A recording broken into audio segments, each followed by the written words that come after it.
I was still rebooting our production cluster when the Slack ping came through. Can you check why billing API is erroring out? That was message hash 74 for the day. I hadn't slept in 2 nights.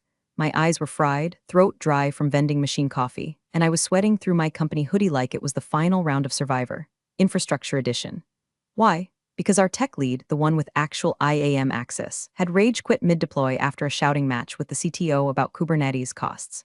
He'd nuked his own tokens and vanished like a fart in a hurricane.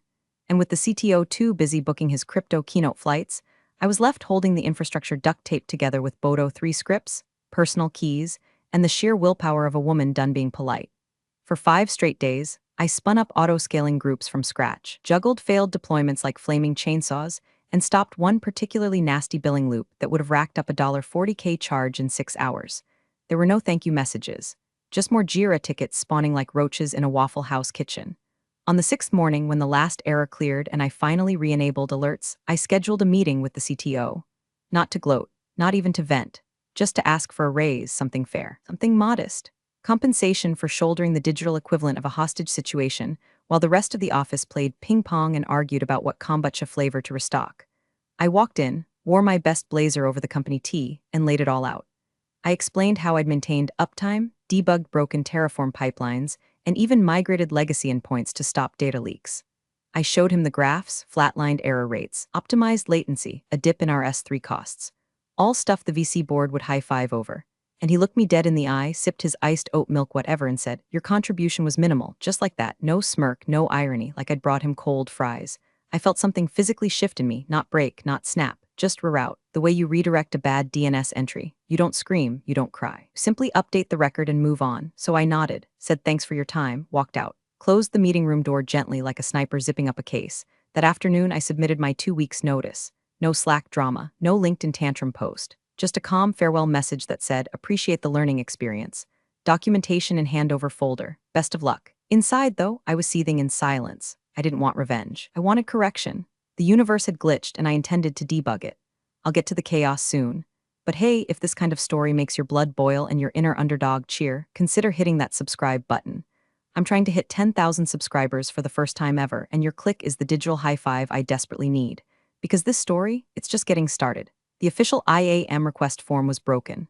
Ironic, right? One system we needed to onboard AWS roles during a crisis was routed to a SharePoint black hole, guarded by a 403 error, and a ticket queue manned by ghosts. Meanwhile, our CI/CD pipelines were hemorrhaging errors like a slashed artery, and half the engineering team was too scared to touch production without the tech lead's blessing he'd taken with him when he stormed out with his monitors and a bottle of desk whiskey. I did what I had to do. I used my personal AWS root account. Yeah, the one I'd set up back in my freelancing days. The one with no billing caps, no budget alarms, no org-level policy governors to strangle deployments. Just raw, unthrottled authority.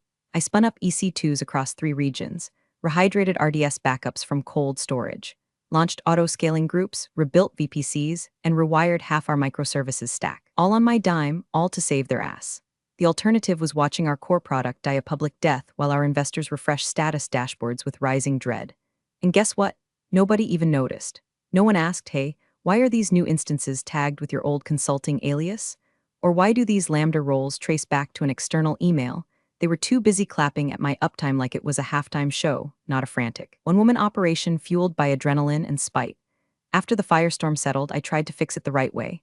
Filed the paperwork. Sent the emails. Hi, just a heads up, infrastructure is still temporarily running under a personal AWS account. Please assign new org credentials ASAP so I can migrate ownership. No reply, so I followed up. Added screenshots. Tagged 2 senior engineers. I even looped in legal. Crickets. On day 4 post-crisis, I opened a security ticket with explicit language. Root key exposure. Financial liability. Recommending credential rotation within 72 hours. The ticket was marked low priority and closed by someone who spelled my name wrong in the reply. I was tired. Not just in the sleep-deprived sense, but in the kind of soul-deep weariness that hits when you're the only adult in a room full of toddlers throwing legacy code like finger paint. But I wasn't panicked. I wasn't bitter. I was just tracking, logging every ignored warning like breadcrumbs. In my final week, I prepared the handover doc like a love letter from a jilted ex. I didn't hold back. There were explicit warnings about billing volatility, credential ownership, potential exposure to runaway resource creation, and an entire appendix titled, Why Using Personal AWS Accounts is a Bad Idea, and why you're still doing it. The response, a comment in Confluence. This feels a little paranoid. Paranoid. Not thank you, not duly noted, not even will review. Just a digital shrug from a CTO who thought cloud cost caps were optional and documentation was something interns did to look busy. By that point, I'd stopped hoping for recognition. What I wanted now, no, what I designed for, was inevitability. Because if there's one thing I know about unmanaged root keys on personal billing accounts, they never stay quiet forever. My last day felt like a bad improv sketch held in the break room. They got me a cake, store-brand vanilla with "Will miss you," piped in blue icing like a lie told by a toddler. The frosting was already crusting under the fluorescent lights, and someone had forgotten to bring plates. We were all eating slices off napkins that soaked through after the first bite. The card made the rounds that morning. You could tell who signed it before coffee and who signed it after someone reminded them I was leaving. "Good luck," scribbled next to keep in touch, next to one from the office manager that just said, in pink ink. The CTO didn't sign. He wasn't even there. Word was he had a lunch meeting with potential strategic partners. Translation, trying to pitch our flaky backend as a scalable product. No speeches, just awkward smiles and small talk about where I was going next. I lied and said I was taking time off. The truth would have been too radioactive, too real. I cleaned out my desk like a ghost packing up her own crime scene. Left behind the stickers, the stress ball, the once hopeful notepad that said "Let's crush it," in bold startup font. I didn't touch the company laptop aside from locking the screen. I left all my credentials intact, all the documentation up to date. Every last shell script, every Terraform state file, every Slack integration I'd ever patched into functionality with digital duct tape. I didn't delete a single thing because I didn't need to. There's a myth about revenge that it needs to be loud, dramatic, soaked in gasoline, and lit with a smile. But the most satisfying kind. It's quiet, surgical. You walk out with clean hands and a smile that doesn't quite reach your eyes, knowing the mechanism is already humming beneath their feet. All you have to do is leave it be. As I stepped into the elevator, holding a brown cardboard box that contained little more than a coffee mug and my dignity, a junior dev ran up and said, "Hey, I just wanted to say thanks. For everything. I know you held the place together during the meltdown." I nodded. "Just doing my job," he frowned. "Seriously though, you sure everything's set up for next week?" With the regional deployments, I smiled. "Everything's documented. The doors closed." Walking to the parking lot, the breeze felt different. Colder, like the building had exhaled me out for good. I didn't feel regret, not pride either. Just a strange, clinical calm. Like finishing a long line of code you know no one will ever understand, but one day, you'll feel it when it runs or doesn't. I tossed the box on the passenger seat and started the car. The dashboard flickered the same way it did every winter morning. I stared at it for a moment. It reminded me of them, flickering, cracked, barely hanging on, and already too late to fix.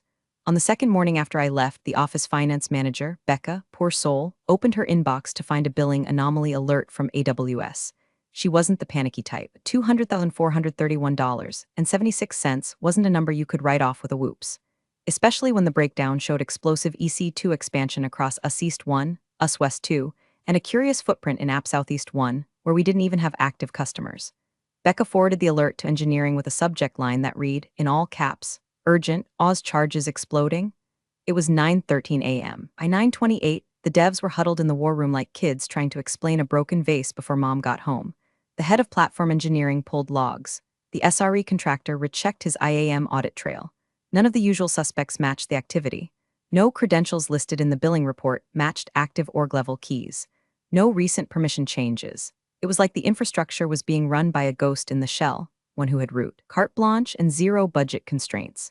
The CTO didn't show up until almost 11, walking in with his usual coffee shop swagger, wearing a Patagonia vest like a tech startup battle flag. Becca confronted him mid-sip. "This is real," she said, eyes wide behind smudged glasses. "This is very real. The next cycle could hit 500,000. He waved her off like she just suggested turning off dark mode. AWS billing systems glitch all the time. Their estimate models aren't gospel. Chill. By noon, a second bill projection came in. $612,024. And this time there were new resources launched, massive compute instances with dedicated GPUs, spot instances flipping in and out of the pool like a machine learning org playing musical chairs with someone else's wallet. The war room turned into a bunker. They tried freezing account activity. Nothing changed. They checked IAM logs, still nothing. Every known credential came back clean, idle, compliant. Yet the machines spun on, their engines humming thousands of miles away, crunching phantom data and draining the company's bank account like a digital vampire. Panic seeped in like a gas leak. Silent at first, then screams. Someone finally pulled up my final handover doc. Page 6, paragraph 3. Bolded, all AWS infrastructure currently running on my personal AWS root account pending migration. If not resolved, billing will route through my account with no enforced spending limits. The CTO skimmed it, tossed the printout on the table like it was radioactive.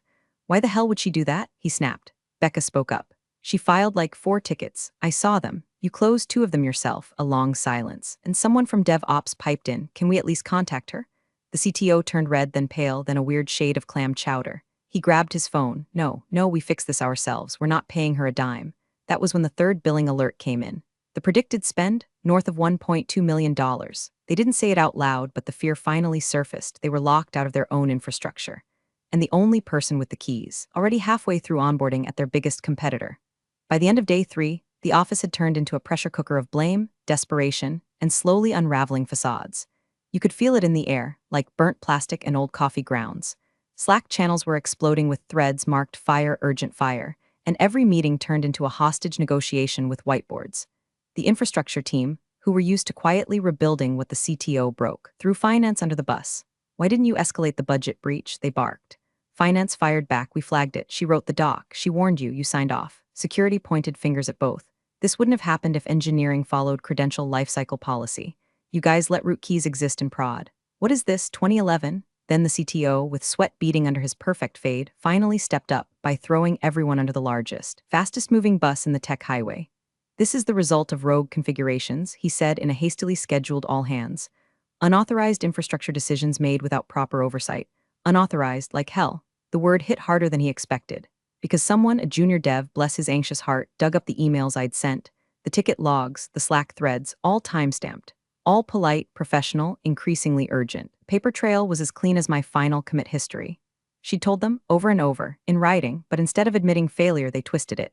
She deliberately used personal keys. She wanted control. She left us exposed. This feels intentional. Sabotage, that's the narrative the CTO clung to like a deflated life vest. Not ignored warnings. Not systemic incompetence.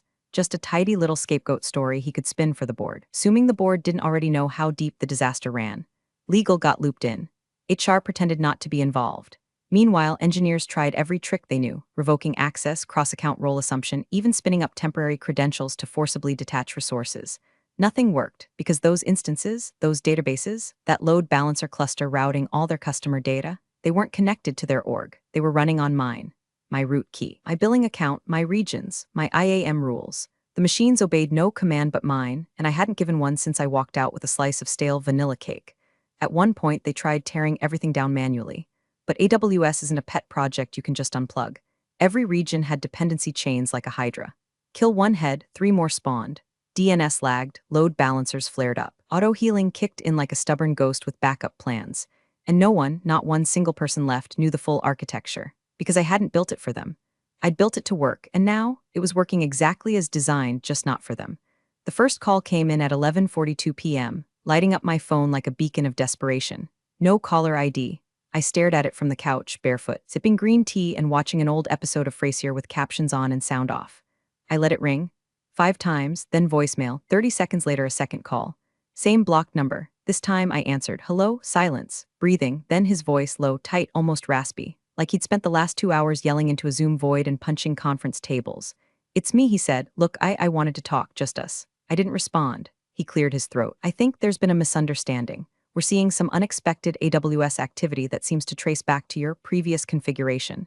No one can shut it down. Billings, well, it's gotten out of hand. I adjusted the blanket on my legs. Sounds stressful. Look, we're not trying to accuse you of anything, but the board's breathing down my neck. Legal wants answers. Becca from finance is crying in the break room. You're the only one who knows how the architecture works. If you could just walk us through it, I can help, I said. He let out a sharp, exhaled thank God and launched into a ramble about collaboration and resolution and not letting this minor billing hiccup turn into a major incident. I cut in. My rate is $25,000 per day. Silence, excuse me, plus a $250,000 non-refundable retainer wired to my business account before I touch a keyboard. You've got to be joking. You called me, at midnight on a weekend, with a $1.7 million fire you can't put out because you ignored a year's worth of warnings. So no, I'm not joking. He started to sputter. We were not a Fortune 500 company, okay? That's an insane number. Then I guess you better start selling off monitors. You've got, what, 70 engineers? Maybe ask each of them what minimal contribution looks like now. A long pause, then the crack I'd been waiting for. His voice dropped to a whisper, raw and shaking. Please, just tell me what you want. I smiled, not gloating, not smug, just done, I want what I've earned. That's it. And then I hung up. 50 minutes later, the wire confirmation came through. Subject line, retainer emergency consulting attached note. Let's work together and move forward. I forwarded it to my lawyer, logged into my secured AWS panel, and began preparing the access handoff. But I wasn't going back. Not really. Because the person who just paid me $250,000 to fix what he refused to listen to, he still had no idea I hadn't even opened the real invoice yet. Elevator doors slid open at 8:02 a.m. sharp. I stepped out dressed for war, black blazer, crisp slacks, no logo tee, no backpack. Just a leather folder under one arm and the kind of expression you wear when you've already won and just showed up for the trophy. The office was quieter than usual. No ping-pong clacks. No espresso grinder shrieking in the kitchenette. Just hushed voices and keyboard tapping that sounded like guilty confessions. Pushed all hands to 10 a.m. and canceled 3 product demos already. Everyone moved like they were waiting for Judgment Day, and I was walking in with the tablet and commandments. Becca met me at the door, eyes puffed and apologetic. Thanks for coming. Really, I don't know what they were thinking. It's okay, I said, though it wasn't. They'd cleared a conference room and filled it with every title that mattered. CTO, VP of Product, Head of Security, Legal Rep, and the CEO himself, suddenly in the building for the first time in weeks. They sat like jurors, unsure if I was there to save them or sentence them. I didn't make small talk. I opened my folder, slid out a printed AWS billing report with red ink circling the latest figure, $2.13 million. Then I placed my laptop down, connected to their guest Wi-Fi, and said, I'll need read access to your current IAM policies and security groups. I'll walk you through the next steps. The CTO tried to ask something, I didn't let him finish. You paid for a solution, let's not waste time. It took 4 hours, that's all. 4 hours to isolate the legacy stacks I'd launched, mirror them into a fresh environment under their billing account, export the config, kill the auto-scaling loops, migrate the DNS, and set up a freeze to stop them from spinning up anything else without triple approval. No drama, no hacks, no keyboard theatrics. Just clean, professional unbinding, one thread at a time. They watched like zoo animals seeing fire for the first time. Quiet awe, mixed with the gnawing shame of knowing it all could have been avoided with one credential transfer. By noon, the fire was out. Final confirmation came in from AWS. All resources under personal account successfully terminated. I packed up my folder. Thank you, the CEO said. We'd like to discuss ongoing. I raised a hand. I'm not staying, he blinked, but the environment is still fragile. We could use someone like you on a short. I opened the door and gestured. A man in a tailored navy suit stepped in. Clean shave, confident smile. Placed a contract envelope on the table with the same casual grace someone might drop a chess piece before saying checkmate. This is the consulting transfer agreement, he said.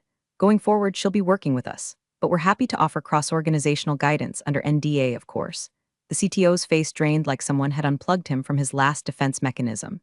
He recognized the logo on the envelope. So did the CEO. Direct competitor. Faster, better funded, ruthless in all the right ways. I turned to the CTO. Since my contribution was so minimal, I figured I'd find somewhere that values minor efforts. Then I walked out, heels clicking across the cheap carpet tiles like a metronome of revenge. The door closed behind me with the soft hiss of poetic justice. And just like that, the woman they dismissed as a support role had just brokered their surrender. Not with sabotage, not with lawsuits, but with competence and the right offer from the wrong side. The fallout came fast and loud.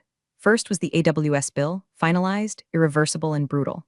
The total, $2.94 million, just shy of what it would have cost to properly staff a senior DevOps team for 3 years.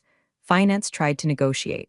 AWS politely reminded them that ignorance is not a refund policy.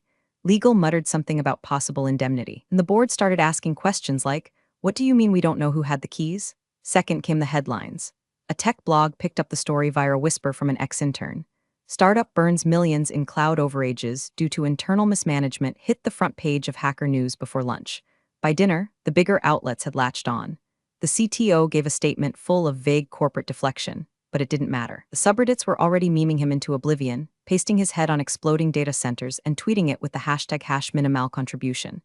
But the third blow, that one hurt the most. It started with quiet exits. A backend dev here, a QA lead there. Then the head of platform engineering put in his notice with a polite one-liner. Looking forward to my next chapter. No details, just clean departure energy. By the end of the quarter, nearly 40% of their senior technical team had walked, many of them straight into open roles at my new company. I didn't recruit, I didn't have to. Word travels fast when trust dies slow. And then came the announcement. My new employer held a sleek little virtual launch. No flash, no bravado. Just a quiet reveal of a next-gen scalable SaaS engine that, to anyone watching closely, looked eerily familiar. Same service offerings, same endpoints, same feature set, except it worked. Faster, smarter, cheaper. Same bones, new soul. I wasn't on camera. I didn't need to be. But every line of that system hummed with my fingerprints, the architecture I'd birthed under pressure, refined in silence, and finally liberated from people who thought engineering was something you yelled into existence. A few days after the launch, a package arrived at my desk. Simple brown box. Inside, a massive fruit basket, artfully arranged, packed with everything from blood oranges to imported chocolate-covered blueberries. Sitting atop it was a small white envelope. The card read in black ink and perfect penmanship. Minimal contribution? I disagree. No signature, didn't need one. I placed the note next to my monitor and sat back in my chair. Outside, the city moved on, indifferent and eternal. In the distance, someone else was probably booting up a new cloud stack, oblivious to the cost of arrogance. But me, I wasn't angry anymore. I was billable. Thanks for watching, you cubicle warriors. Hit that subscribe button. Unless you're my old boss, then you're on your own. Revenge of the coffee pot strikes again.